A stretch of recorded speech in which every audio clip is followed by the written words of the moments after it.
I feel I'm very lucky. I live in a beautiful home with rare, precious pieces. It brings me great joy, both the pieces and the memories of collecting them. We bought the two cabinets in England.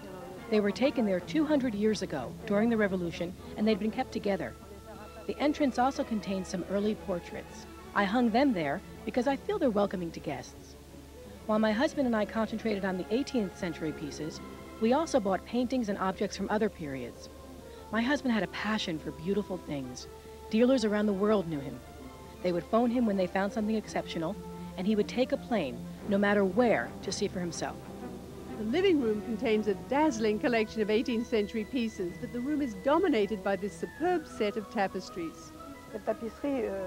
The tapestries were made in the famous Gobelin workshops. They're extremely rare because of the blue backgrounds. Blue is a fragile color. It fades very quickly.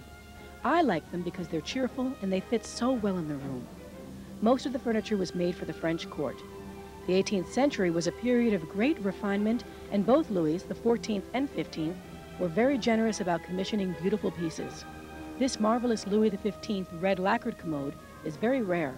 We've often loaned it to museums for exhibitions. What exactly are the porcelain birds? They are Chinese birds from the 17th and 18th centuries. Of course, such birds don't really exist in nature. In Europe, we took a realistic approach to nature, but in Asia, they like to invent both the color and the form of their birds. What's marvelous about ours is the harmony of colors, and it's very rare to have them in pairs. When Madame Carven entertains, she uses only candlelight in her strictly 18th century dining room. Here again, a tapestry dominates the room.